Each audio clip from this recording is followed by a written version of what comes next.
So today, if you saw the short, we had some brake dust showing up on the driver wheel.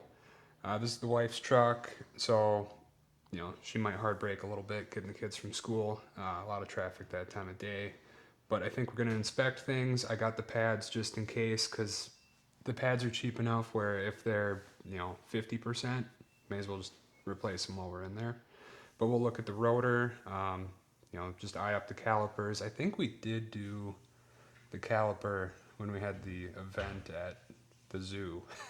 Oh yeah, I forgot about that. Yeah, that was this one. Oh, that was so like 2 weeks before that you had done the pads. Yep. Gotcha. So it'd probably be good for us to get in there and Yeah. just take a look at things. So we're about 2 years in on the last brake job, which was all 4 rotors, pads, and a couple calipers. Yeah, so it might be just pads today. Now what you can do is you can take the rotors off, so you can go the extra mile and take the rotors off if you feel they need to be turned. So if they've worn not enough to replace them, but enough where you feel some inconsistencies, you can bring them to a parts shop and they'll turn them for you, which means they kind of put it on a lathe specifically for that, and they'll resurface them. But we may not even need to do that today. There's probably a bunch of people that are balking that, oh, you can't do that. Well, we're going to. So.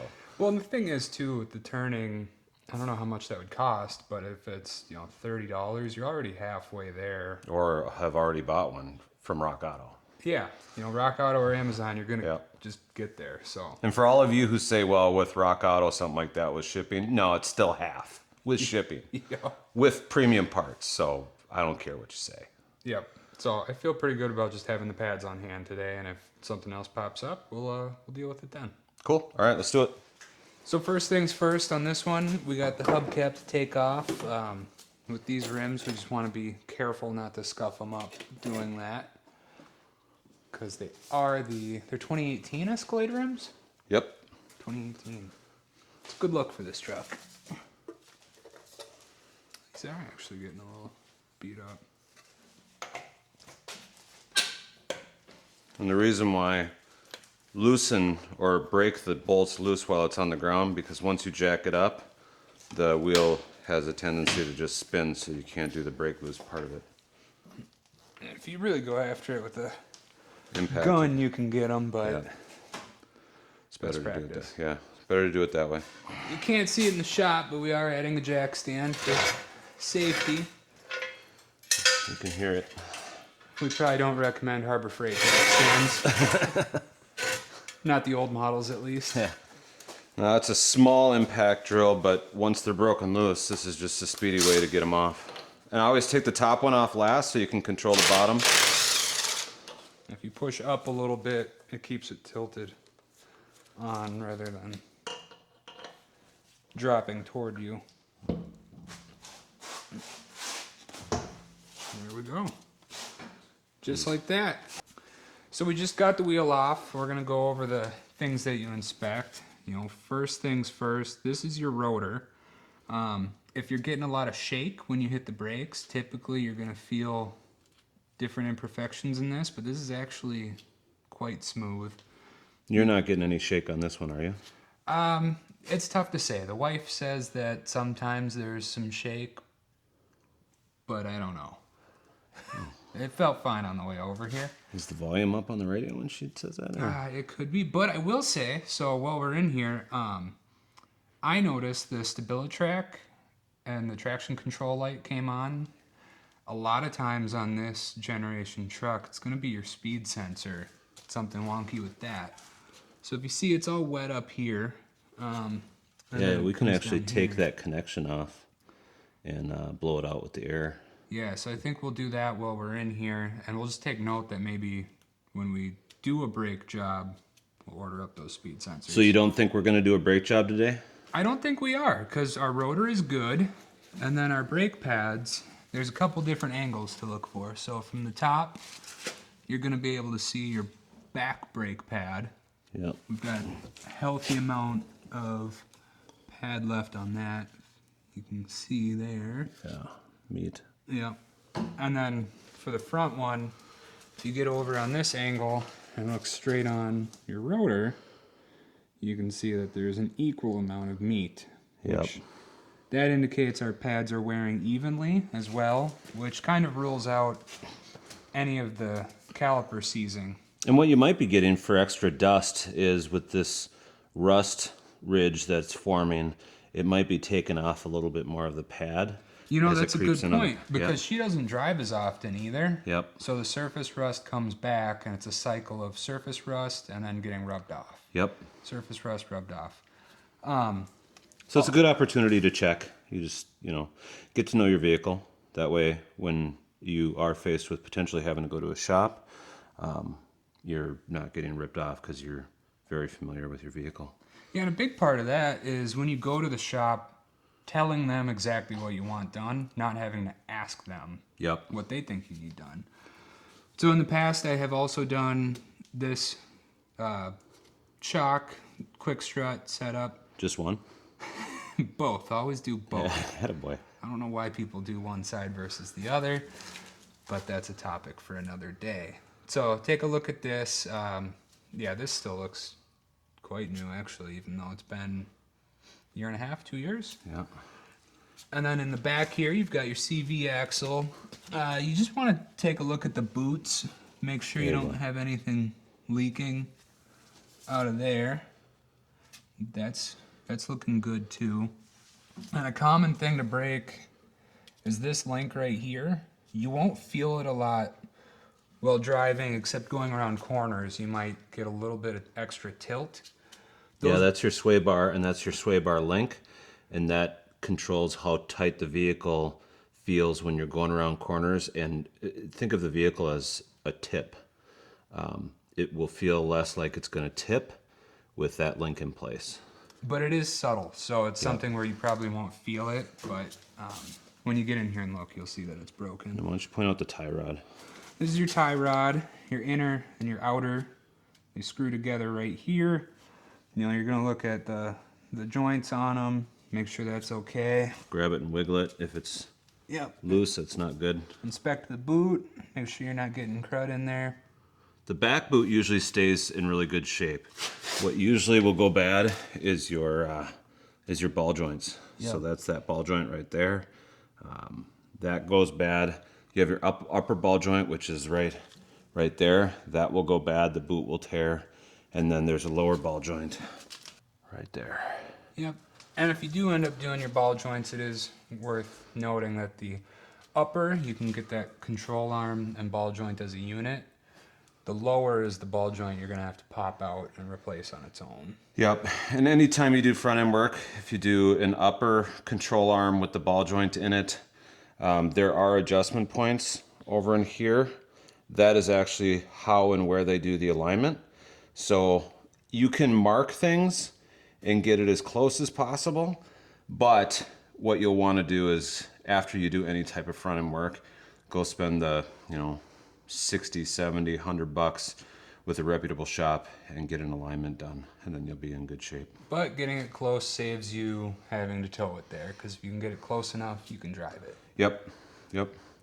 So this is actually in pretty good shape. This is just a good opportunity to review and show folks how to look at the health of their front end. If you go to a shop and they're like, oh, you need both upper and lower ball joints and your tie rods, that's just a lot of times them racking up dollars and making sure. So the one thing that I want to have you check when we put the wheel back on, now that it's up in the air, Yep. is wiggle it from the top side and the bottom side to see if there's any play in the hub assembly. Yep. So, but overall, I think this is in pretty good shape. All right, so as we promised and said we would do, just gonna take the air compressor and blow out the clip. Make sure you do a safety squint when you do this. But don't wear eye protection. I think that's a tree connector, right? Yeah. No? It was.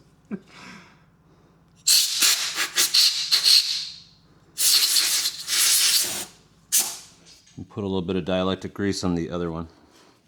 Right on the Yep. prongs, right? Yep. Just squeeze a little bit on there. That's grease that helps maintain the health of the connection. Might want to throw a zip tie on that. Yeah, you got a zip tie. All right. Okay. We'll cut the little tabby off of that. And be good to go. Got a scissors function. Oh yeah.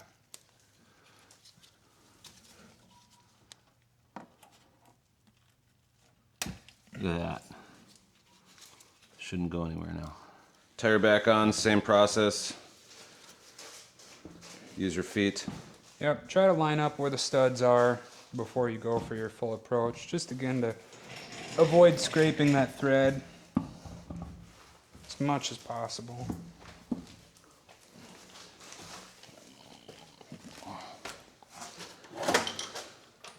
You always want to start your studs or your lug nuts by hand.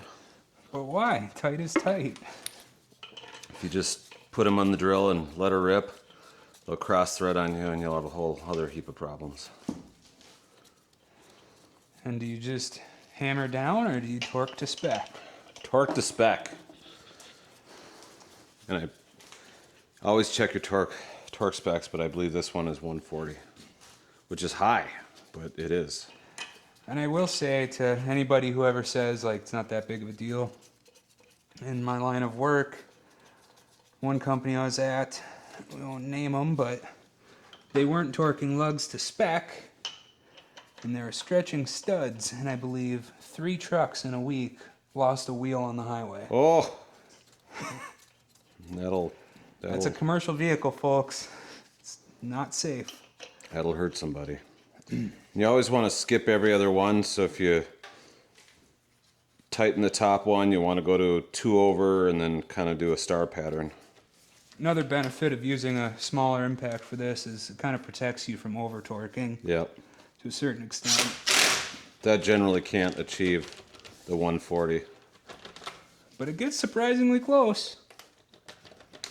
There we go. Okay. Whew. All right. So one last thing to check for is for the hub assembly or your wheel hub. Yeah. That's the spinning of the wheel. If that starts to get loose or a wheel bearing, you'll hear it called. This checks for that. There should be no flexibility at all. No, and this is, so you want top and bottom, even pressure, like you're trying to teeter it. And then the other thing too is another test for your tie rods is left and right side. Yep. Back and forth, which you have to be mindful.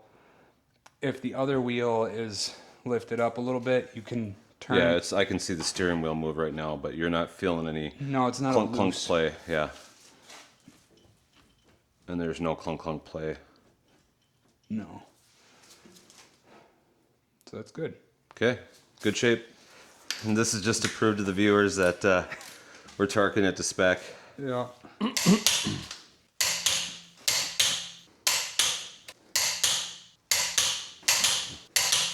All set. We'll take a look at the other side now. All right, got the other side off. Yeah. So. Sway bar length is okay. Inspection wise, everything looks good. The CV axle. The boot on the tie rod looks good. It's a little wet, so it's hard to see. The upper one is a little collapsed, and it doesn't look to have a grease fitting on it. So that one is probably more prone to go more quickly than one that does have a grease fitting on it. This is what we're talking about right here. Yeah. So the grease fitting is. It's this little piece right here. That's where your grease gun can snap onto, and you can pack these bushings of grease. Yep. But yeah, everything looks good. These pads also have meat on them. A good amount of meat. So these rotors actually look like they have less rust on the inner wall. Yeah. Which that kind of adds to the theory of why that one's getting the brake dust. Yep. So you want to blow out that speed sensor too? Yep, I think we do that just for good measure, keep things even, and put it all back together. Cool. All right, well, so that is the process of doing the inspection. I think we went into this with the intent that we were going to do brakes, but once we got in there, it looks like there's just a little bit of extra rust building on the one wheel versus the other, which is catching the pad a little bit, which might be producing a little bit more brake dust. It's not pulling one way or the other, so there's not any sign of a what we'd call a seized caliper or something. It just looks like there might be a little bit more moisture from maybe his wife driving into the ditch or something. Things that I don't know about, but definitely could happen. Yeah, exactly. So, but Yeah, I mean, the big thing here is even though we didn't have to do anything, we still got in there and looked at everything, so we know the state of the front end now on the vehicle. Gonna keep the brake pads because gonna need them eventually on either this one or mine. Pretty sure it's the same pads on both. You know, if not, still need them eventually here. yep. But the big thing is you could bring it to a shop and they might offer a free inspection. But part of that is you're going to have something wrong. They're going to tell you you should do this or you should do that. Because at the end of the day, typically in that scenario, you are talking to a salesman. Yeah, rule number one of economics, there is no such thing as a free lunch. So they will find something and it will be postured to you as urgent, and ultimately it will be service work that you get done. So they're professionals. You're not a professional in this, space. So you're going to doubt and second guess and probably more likely get work done. Not saying that it doesn't need to be done, but it's always good to just get in there, be familiar with your vehicle. These are basic maintenance items that can ultimately carry your vehicle into 150, 200, 250, 300,000 miles. Yep. So. And on the salesman side of that, so the sway bar links. The only reason that I knew those were broken was when I got tires put on this. They did a free inspection and said, "Hey, your sway bar links are broken. You want an estimate on that?" Yeah, sure, that's fine. Estimate, wasn't bad, but it was a couple $100. The links are maybe $40 At most. for the pair. And that is one of the easiest front end work items to do. Yes. One of the easiest. Yeah, absolutely super simple. Yep. But that was like another couple $100. Yep. All right. Well, so hopefully we walked you through on what might make you feel more comfortable on what to look for in the future. Again, this is a Yukon specific item, but it's not specific to these vehicles. You can actually look for these type of items. They all mechanically work the same, whether you got a Honda or Toyota or anything. Taking the tires off, taking the wheels off, tie rods, ball joints, all those things exist on those type of vehicles, and the inspection overall is the same. So hopefully this helped, and we'll catch you on the next one. Yep. Thank Thanks you. for watching.